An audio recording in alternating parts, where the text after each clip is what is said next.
Good morning. Good morning. Hey, everybody. Welcome to the show. I don't know about you, but I'm super excited. Today's show is how to invest, what to do. Listen, we've been sitting here home, not doing anything. You have money coming in because, you're not going out as much. You're not shopping as much. You're not spending all this money on dinners and movies. So what are you doing with this extra cash? And I'm going to tell you the best way to do is an invest. And it's something hot right now. And I want to show you what's going on. But before we get started, we want to thank our sponsor for the show today.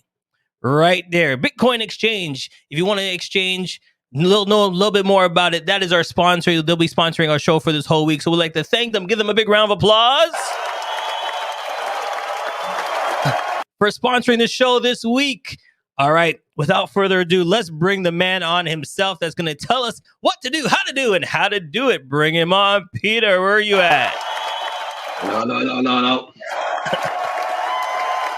How you doing, buddy? Doing excellent. Wonderful day to be alive. Everything is good. Trust me. Listen, I'm thinking to myself, I haven't gone out shopping that much. I haven't gone to the movies. You're not going to the club. You have this little extra money in your pocket, but sitting in your pocket's not going to do anything. It's just sitting there. I'm like, okay, we can invest, but I'm like, well, if you put it in the bank, you get your 5 cents here, your little 10 cents there. And I go, what can I do with this extra $100 I have this week? And I go, the best person to talk to is you and figure out, hey, let's try something. What can we do? So I'm so excited that you're here on the show today. Yeah, of course. My pleasure to be here. So I think today's topic is day one. We're going to keep it to the ABCs. So I'm going to get into the infrastructure and the things that people don't see and don't understand to maybe give a little bit more substance to the space, to the newcomers. All right. And what we're going to do is we're going to bring on another special guest, because she's going to learn and I'm going to learn and we're going to learn together. I thought we should do it all together because she probably has questions like a newbie, so we can all learn together. So please welcome to the show. You might have seen her. I call her the redhead, the fiery one. Hello, guys. I'm so happy to be here with you. Of course, I do want to learn from Peter. He's an expert in this material. So I'm ready with my questions and my notepad, okay? There we go. So we can all learn, all right? So once again, we have a lot of people watching. And if you have any questions and you think things we think we can answer, just make sure you put a Q in front of it. And we'll pop them up on the screen. And if Peter can answer it now or another show, we'll get back to the questions for you then. All right. So always keep answering in the chat. Keep talking. We like to see what you're saying. All right, Peter. So like you said, let's start from A to B, one thing at a time. Give us some information what this is.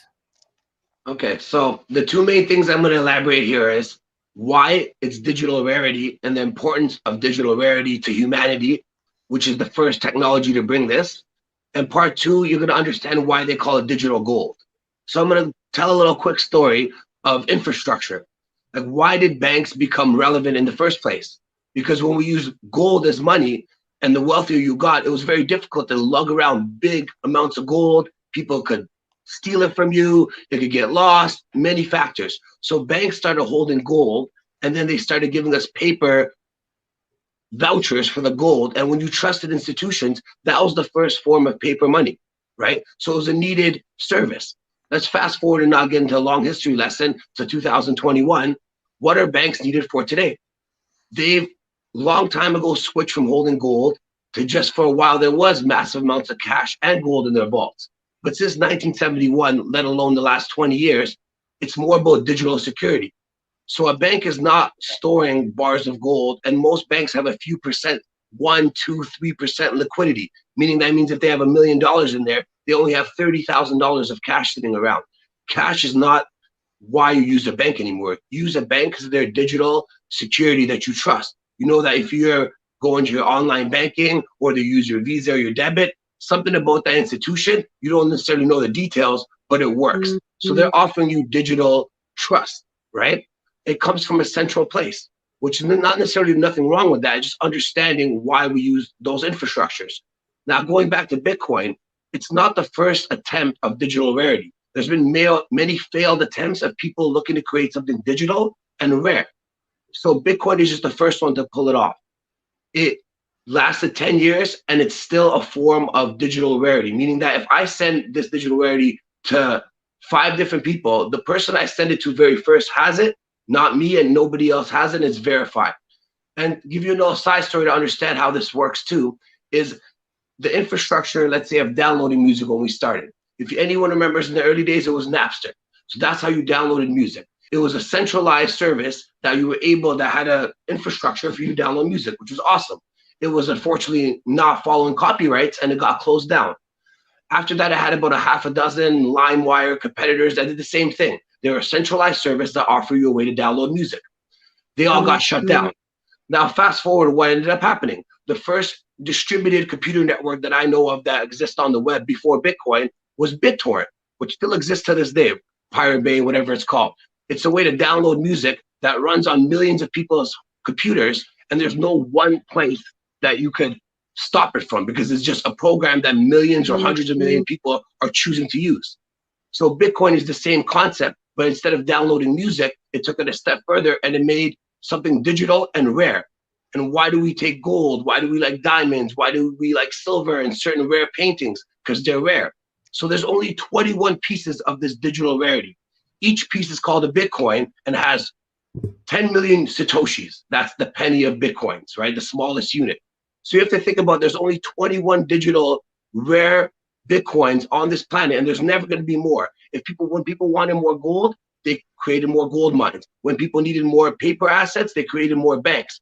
This is something people are going to use, but this is why they call it digital gold. Okay, so let's backtrack. We just learned now that if I'm writing my notes down, I know everybody else should be writing your notes down as well. I understand it now.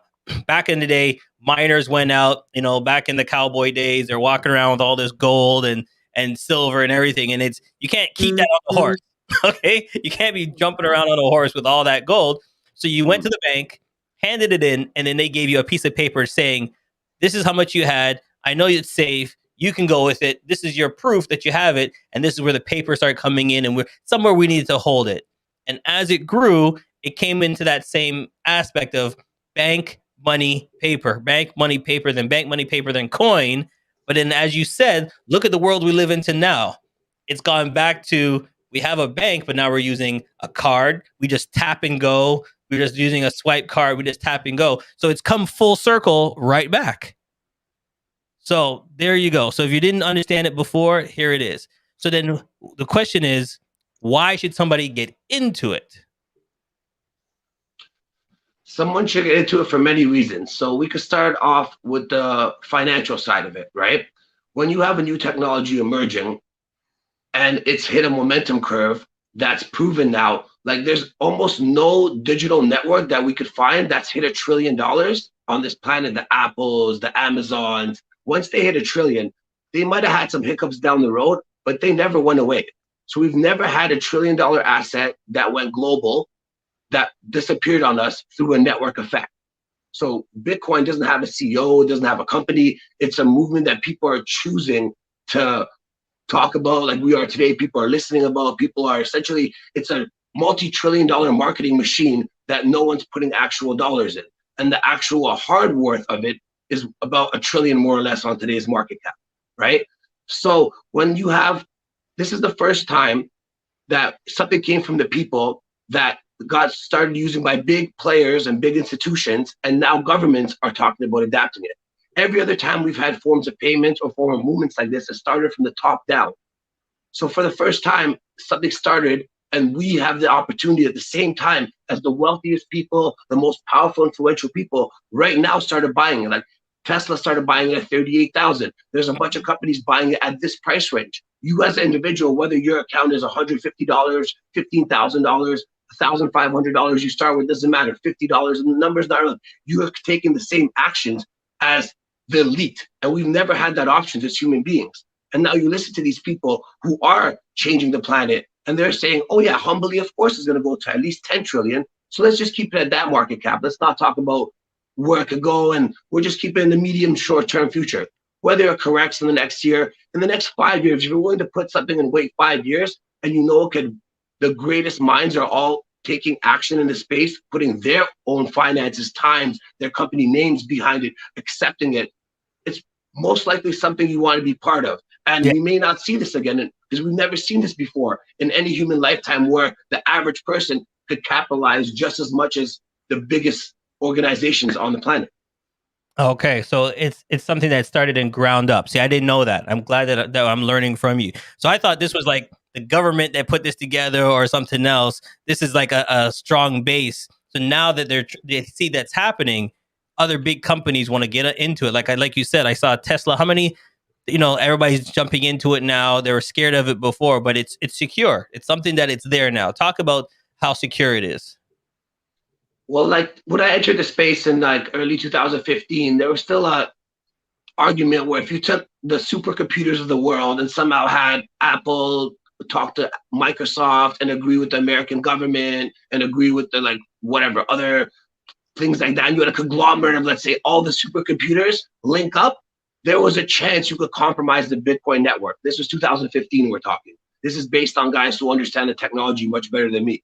But since 2016, 17 for sure, the amount of computer power you need to spend, I think it's billions or hundreds of millions of dollars to win one block. So one block right now is 6 or 3.25, whatever the block reward is at Bitcoin, right? So if we're at 6 Bitcoin, even if Bitcoin's at 100K, for 600,000, 300,000, you're going to spend hundreds of millions of dollars to what? Prove one block wrong that'll get corrected in the network in the next several hours. It's just something that's beyond logic now, and no one even has the wealth on this planet to compromise the network. And no one's going to be able to ever catch up to this computer system, which hopefully, like, there's already options of people moving to renewable energy. There is some flaws about having such a big computer network to power a monetary system, but this is a life-changing, world-changing monetary system that could literally open up the minds and create a whole new world, just like the internet did. And maybe overusing power in the short term is a cost that I think is worthwhile, because in the long run, the possibilities that it can do and what it already has done it is priceless. When we talk about computer and energy, that will all get corrected. All right. So then I know a lot of people are like, shut up, Chuck. Just ask him the question. Get forward and ask him the question. All right. I'm going to ask him the question. How do we get started? do we go to the bank and say, here's my money bank? What do we do? How do we get started? So the best way to go about it is, like, let's go back to the gold paradigm. You could own physical gold, or you could own a stock in gold these days, saying you invest in a stock company or index fund that holds gold. I teach people how to buy physical gold. So I'm going to keep it to that topic. If we have a side episode with a guest that specializes, I know how to do that as well. I just don't recommend it. So I always say, no matter what, you start with cash, whether they're pesos, American dollars, depending where you are in the world. You start with your local currency. Okay. If you live in a village that's very small, there is a town or a city near you you could get to through bus, through foot, hitchhiking, whatever you do. In that local town, assuming you have internet, you do your research before you go, there's brokers all over the world. There's not a major city that doesn't have a broker. More developed places have ATMs and established brokers that have retail shops. So my favorite person that I work with is at Spadina and Dundas. So if anyone in Toronto region or downtown Toronto, or just make the visit down there, right at Spadina and Dundas, right beside the National Bank, there's 2 huge signs, I love Bitcoin, you won't be able to miss it. And in there, they'll guide you through it.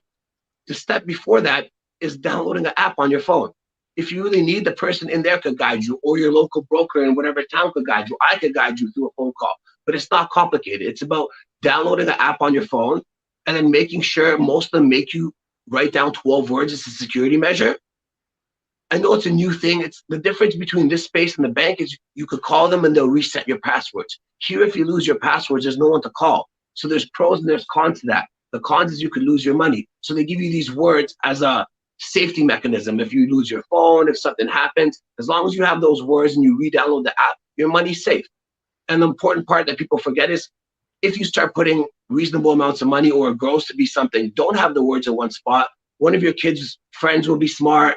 Someone that's not a good person one day you might be making an Instagram video, not even realize they zoom in. Like, there's mad possibilities where we're not there yet, but in the future where you could get that taken. If you just keep them in 2 different places, your things are safe. So why I'm emphasizing this is security, right? So you start with cash, you download an app. It sounds complicated, but it's like the first time you used email was complicated. You send 10 emails, it becomes easy. The first time you use a smartphone, you're like, what is this?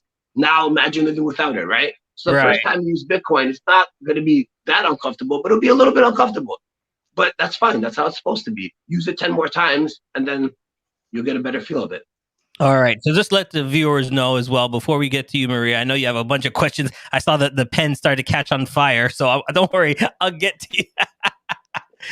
We're going to be doing some giveaways. That's right. At the end of the week, we have some prize pack for somebody that's listening. So each show that we do, you have to enter to win. And the easiest way to enter to win, we're going to draw your name, is in the chat. Just put hashtag CMJ Live. So if you want to type that in the chat right now, you get to enter to win into a contest. All you got to do is just put hashtag CMJ Live and you'll be entered to win. All right. So we're going to take a quick break. But Maria, when we get back, don't worry. I got you.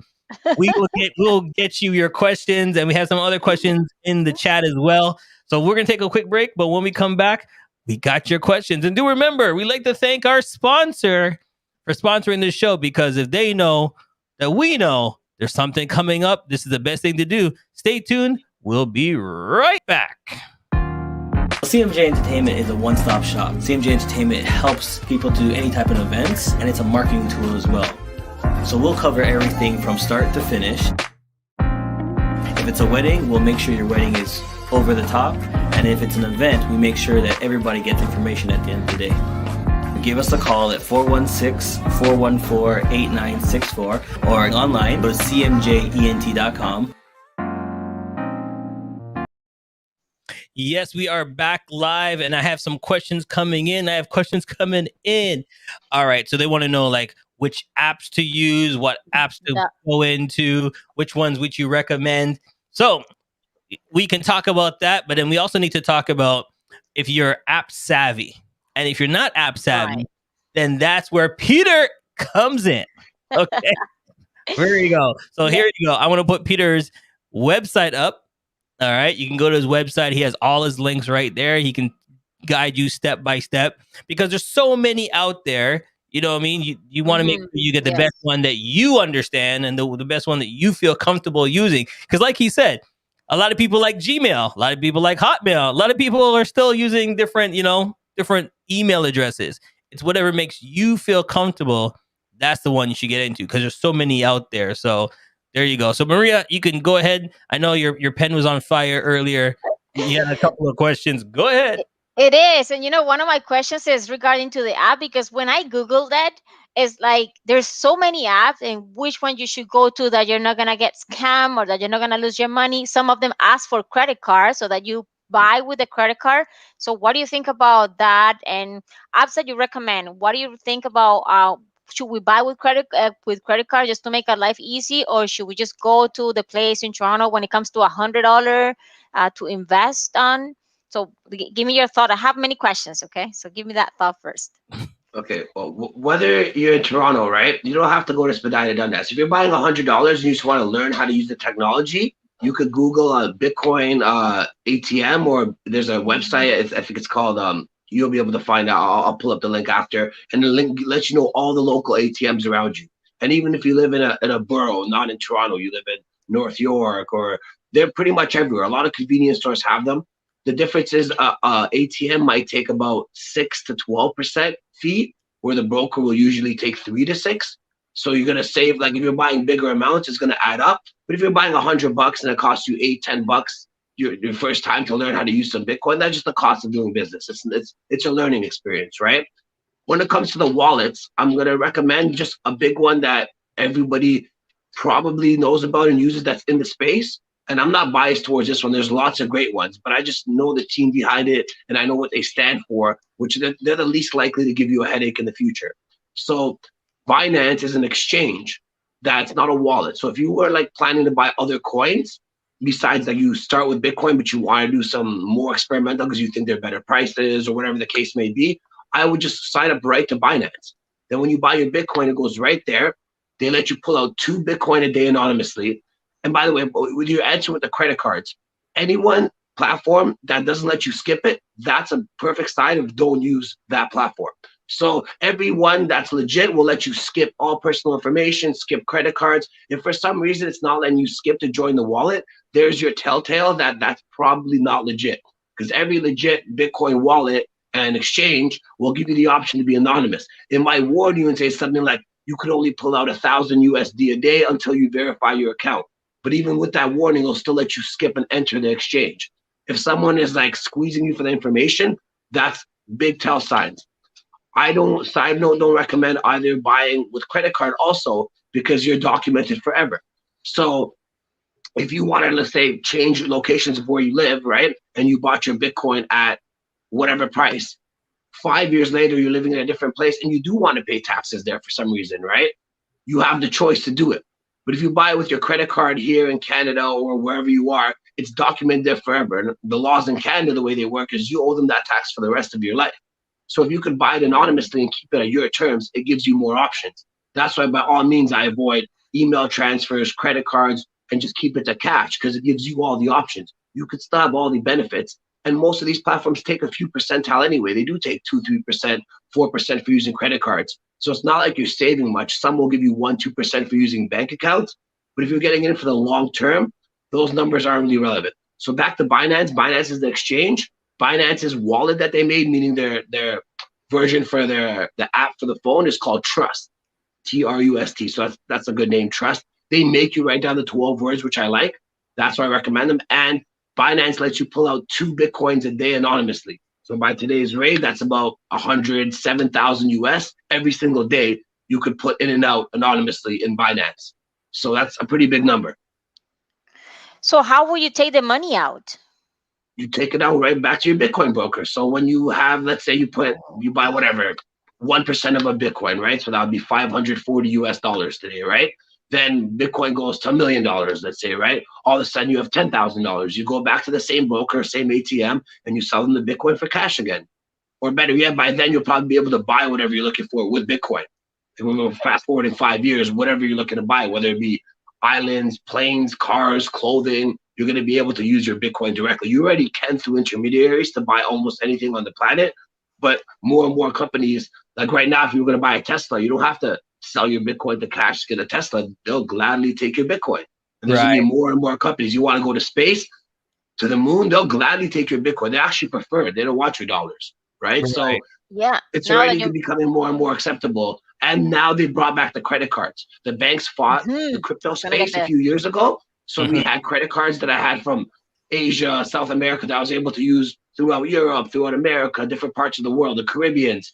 And then they shut it down and they made it just like a credit card for just US, and you have to be a US citizen, but you can't use it outside there. And they had little ones like that in Europe, but the international credit cards went away for 2 years, but they came back about a year ago, and this year they're coming back with vengeance. So now I can get a credit card again, and I can just, from my Binance account or my Trust wallet, move in however much Bitcoin I want to, and I have it now on a Visa debit card that I could pull out dollars, spend at a restaurant or whatever the goal is, right? Yeah. So today I got an app which actually says that Apple, Tim Hortons, Starbucks, they're accepting Bitcoin. It says here more than 300 brands and more than 30 countries we can pay with Bitcoin. That's something that's amazing. Starbucks has been accepting it since 2015, I think. They were on a lot of those companies, though, when they say that, it's not that you go up to the register and go, I got Bitcoin, and the person working there is going to know what you're talking about. What they mean is someone that's a little bit more tech savvy. While you're in line in Starbucks, you with your Bitcoin could buy a Starbucks gift card with Bitcoin, right? While you're in line. And when you get up, the person just thinks you're using a gift card to make it like they haven't trained their staff. It's not like if everyone that worked at Starbucks knew how to use Bitcoin, I don't think they'll be working at Starbucks anymore. You know what I mean? If their staff was training them how to like open wallets for people, like they would not be working at Starbucks anymore, you know? Yes. They use it through intermediaries. That's how it happens. And listen, that's the way the world's coming to. Because remember, years ago, I tried to teach my dad, oh, it's a card. He's like, oh, I'm not using that. It's not safe. I'm not using that. Cash. Now my dad's asking me, how do I get the fees off my card? Because I use my card all the time. It's going to transition. You're going to transition in somewhere. So it's either you learn about it now or get left behind. And exactly. Learn about it. This is the way our world's coming to. You can use Bitcoin for a lot of stuff. Like she said, you go into your wallet, which I love. That's the one thing I love about it. It's your own wallet. You're spending your own wallet. It's not like you have to go to the bank and then ask the bank and then go here. It's your own money in your own wallet, and you get to see and work with it from there. Okay, so here's what one thing I want to ask you is, I have more than $100. People want to know, they get excited right away. Oh, I got $1,000 or whatever. Should they dive in right away or start slow with the 100 and then take baby steps, learn from it, take baby steps? So I would say the same thing, right? Assuming you have no investments, what you would spend on a really nice night out for dinner with a lady friend, a family member, whoever, like what, for some people that number is $50. For some people it's 1,500, and most people it's probably a couple $100, right? If you had a out of town friend come in and you want to treat them really well, right? So that you're willing to lose. Start with that. Now, if you're already an investor, yes, I would be more careful. So whatever your portfolio size, maybe you have a goal of getting to 10%, but you trickle in 1% at a time on a weekly, monthly, bi-weekly, whatever you choose basis, just so you have a better understanding of the space and you take it kind of step by step. And it'll be a better, that way you'll get a more medium price. The price might keep going up and you might lose out, but if the price goes down, you're also playing it safe. And if it keeps going up for the 3 months you're buying it, most likely you're in a bull run, is going to continue anyway, right? And if it's at a time when the market's going up or down, there's lots of benefits just buying it consistently, week by week, month by month, as opposed to dumping it one time. It kind of feels more like gambling when you do it like that. Whereas if you do it kind of more gradually, it feels more like investing. All right. So if you listen to what Peter said, take the money that you would spend on a nice dinner for somebody. So, for example, Maria, how much would you be spending dinner on me for? I will do a $50. Okay. Where's the love, people? Where's the love? All right. So we take that $50 and then we invest it and then we slowly let it grow. And then when we see it growing, do we just leave it and smile at it, or do we do stuff with it to make our portfolio grow? So I would say if you're just buying Bitcoin, just like buying gold, right? You don't want to get into the gold mining business. You don't want to learn about gold trading with silver or anything like that. You just want to hold your gold. I would still buy it every month so you don't forget, right? You'll be up to date with what's going on in the gold. So whatever you do with that dinner, do that every month, every 2 weeks if you can, at least every 6 weeks, right? And you just keep doing that. And that will keep you kind of, even if you're not, like every time you see your little like gold bars growing, even though they're digital, right? You go, it feels good, right? And you don't forget about it. And that way it keeps you kind of in touch. And right now there's tons of platforms. If you're going to keep it somewhere like Binance or TrustWallet, those are actually not the best spots. Anyone that puts in a significant, like an investor putting in part of their portfolio, buys a USB stick that are called ledgers, Trezors, keys. They're a special, unique USB looking stick that's made to take your money off the internet. So it's not even stored online anymore. So what are these cost? $100 to $200. The best ones are $500, right? So very cost efficient for someone that's going to put in 10, 20, 30, 50 plus K. $150 for a little fidget that will get your stuff offline is the best way to store your money. And how even if you put in $1,000 only this year, but that $1,000 goes to 10, by the time it's at 5, you should diversify $150, get that fidget stick, whichever competitor you choose, and then get it offline. That's what everyone should do, hands down. But let's say we're talking about the people who are just buying their restaurant amounts every month, right? Or their small purchases. There's already platforms like Bybit, for example, is a trading platform I use that just launched this. So I'm not going to fully recommend it yet. Give them like a month to let me see this verified. But they're a big, huge platform. I don't see them. If they already offered the service, I don't see them changing it now. But let's say you do no trading. So instead of holding your money on Binance, you move it to Bybit. They're going to give you 15% annual on your Bitcoin. And you don't have to hold it. You can take it after a month, a day. But let's say you did have 0.1 Bitcoin, right? All of a sudden, by doing nothing, no trading, you have 0.115 Bitcoin at the end of the year just by holding your funds there, which again, more risky on the big portfolios. But if you're small and up and coming and you want to feel like you're putting it in and now you're getting interest, it's kind of exciting. Like, not many people get 15% interest on their money. No. And not to mention money that could double or triple or 4 times in a year. It could also go down by half, but you have the option of maybe it goes down by half or maybe it goes up 5-10 times. And I'm getting 15% regardless. It's a pretty cool feeling. Okay, so here's one question that came in. Is there any company that you can recommend or think about?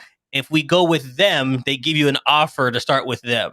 You know how some bank says, hey, you sign up with us and we're going to give you a toaster oven. Sign up with us and we give you something, right? Does any of these companies do the same thing? Sign up with them and they give you, 2 Bitcoins or whatever for signing up or whatever percentage? Is anything like that? So there's bonuses for most trading platforms. So if you're not an investor, you're a trader. There's tons of bonuses but you could, for example, if you want to be a risk taker but super safe, most humans are not disciplined enough to do this. But let's say you are, you could take your amount, your 0.2, your 1 Bitcoin. Most of the time they want like a 0.1, 0.2, or a full Bitcoin to get the maximum rewards. You could put your Bitcoin in there. They'll give you your full $400, $200, $600,000 bonus depending on the platform, right? And they'll let you trade with that. And if you have the discipline to just trade that, and if you lose it, pull back your money, they'll let you do that. But most people, that's a tough game to play, right? So Binance, a platform I recommended, if you do some kind of deposit, I know they have referral programs where also if you start own a certain amount of Binance token, your fees go down. There's advantages, but there's nothing major for just investing outside of getting annual returns. But the bonuses mostly apply for traders and trading platforms. And a lot of them you have to trade with that. It's not just you deposit and they give you Bitcoin. They give you Bitcoin that's valid for trading. And if you don't trade it, you don't have it anyway. You just have what you deposited. Right. So understanding that you're not giving anybody here financial advising, guys, so we don't gonna get you in trouble. So with the crypto, we can trade, we can earn, we can get credit, we can pay, we can get rewards as well. In terms of getting a credit card, how can we get that Visa card that it's around for Bitcoin? So the question is, you have to be a Bitcoiner like me or someone that's living off Bitcoin. Otherwise, it makes no sense. Why would you get another credit card that costs you, I don't know what they cost, 10, 20, 30 bucks a month plus fees?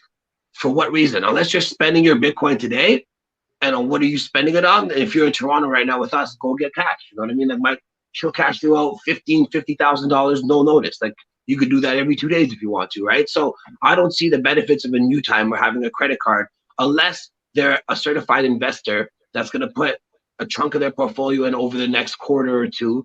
And then they plan to, this fall or the following summer, use that for their travel fund or whatever. But that's still, we're talking airports have to open, the world has to make sense, right? And like, there wouldn't be tomorrow. Like there's no benefits to anybody new having a credit card, in my opinion.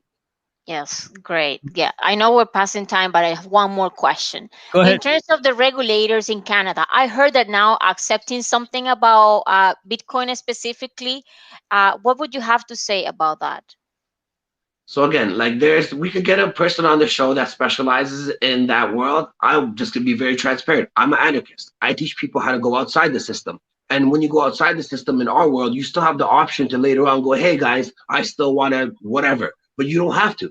So everything I teach people is how to avoid those regulations. If you just buy cash, there's no paper trail. If there's no one in the government that they could pay $60,000 to $100,000 a year that's going to understand crypto and track it, right? There's if just like the Starbucks concept, if somebody in the government understood crypto to that level, they wouldn't work for 80,000. They could make $800,000 that year. Why would they work for the government for 80? So they don't have the staff to actually figure out the whole infrastructure. But if you're going to make it easy for them and buy it with your credit card, buy it with their institutions, of course they're going to come for you for that. And that's where those regulations you're worried about apply, right? So the people that buy it with their bank accounts, buy it with their credit cards, all those things you're asking about, that's when it applies. You buy it with cash, it does no longer apply. Okay. Unless you want it to. And if you can, you just get a lawyer and he'll fill out the paperwork for you. But you just have more options by buying it anonymously always.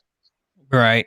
All right. We're going to take one last break, but I see people, and make sure you enter to win because we're going to do the draw right after this commercial break. I see some people that entered, but they spelt it wrong. So make sure you can enter as much times as you want. So make sure you put the right letters in. It's hashtag CMJ Live. All right. Enter it now. And right after the break, we're going to pick a winner. It's free to enter. Just put it into the chat, hashtag CMJ Live, and we'll pick a winner right after this commercial. CMJ Entertainment is a one-stop shop. CMJ Entertainment helps people to do any type of events, and it's a marketing tool as well. So we'll cover everything from start to finish. If it's a wedding, we'll make sure your wedding is over the top.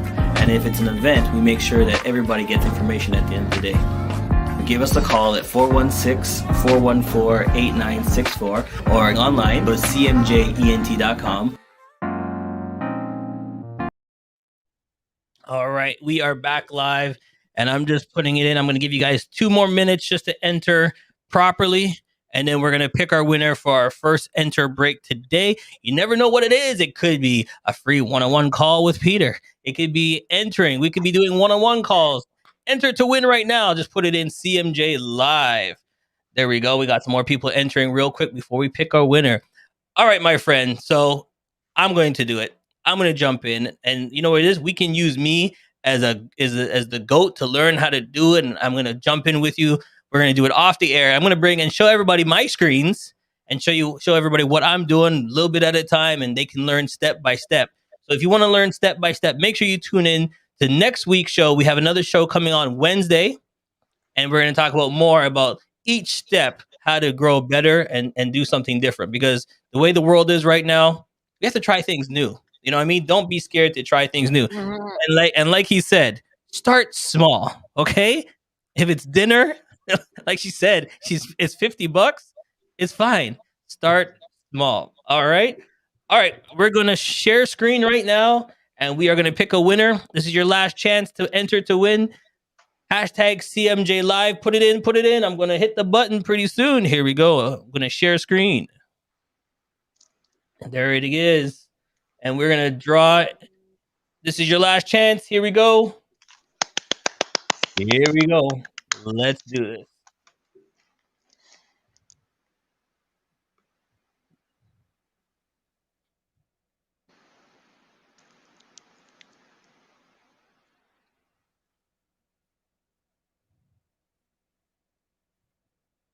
Hey, congratulations, my friend.